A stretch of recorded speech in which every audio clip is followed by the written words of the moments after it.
Magsisimula na ang bagong aabangang GMA Afternoon Prime Series na Stolen Life. Kasamang bibida rito ay ang isa sa mga hinahangaang kapuso actress na si Carla Abellana. Sa ginanap na pictorial ng Stolen Life, ibinahagi ni Carla ang ilang detalye sa kanyang bagong serye sa GMA Network. Silipin niyan dito sa Kapuso Insider.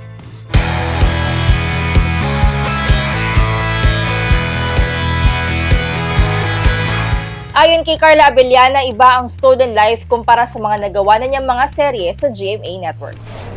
Well, ang pinaka-obvious na dyan is yung pagganap ng hindi lang isang karakter, kundi dalawa na. Extreme opposites pa. Kasi yung isa ay napakabait ni Lucy.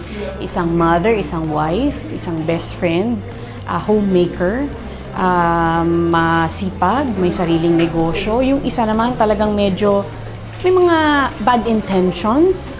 Obviously, kontrabida siya.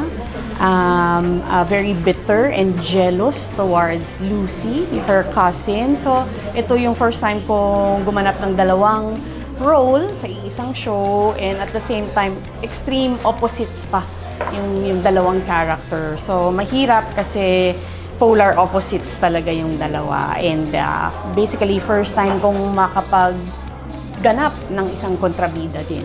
Isa sa mga kakaibang gagawin ni Carla sa Stolen Life ay ang paglipat sa katawan ni Farah, ang karakter na ginagampanan ni Beauty Gonzalez. Dahil may tema ng astral projection ang Stolen Life, ikinuwento ni Carla sa Kapuso Insider ang kanilang naging paghahanda ni Beauty para gawin ito sa serye. So, buti na lang din through time, kahit paano, mas nakapag-cope kami ni Beauty, yung talagang switching. Kasi ideally, you just play one role ng dire-diretso and then the other, dire-diretso, may length of time and all, may preparation. Ito wala, talagang literally kulang na lang sa brains namin, switch.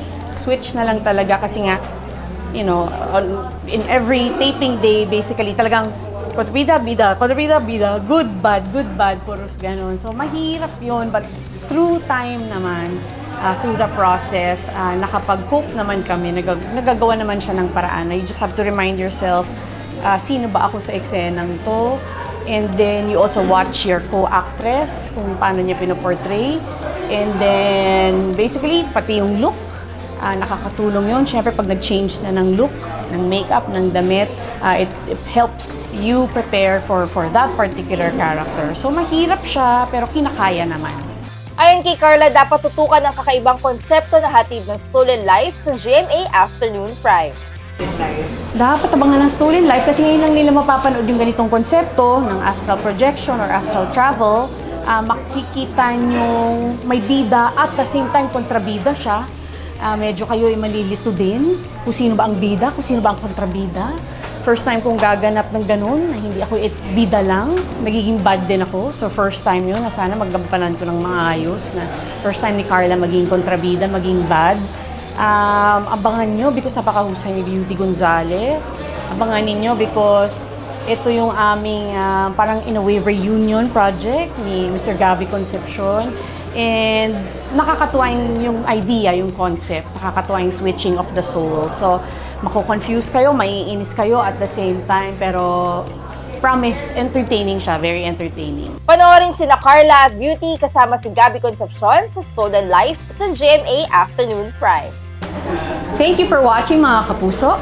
Panoorin ninyo ang Stolen Life sa GMA Afternoon Prime.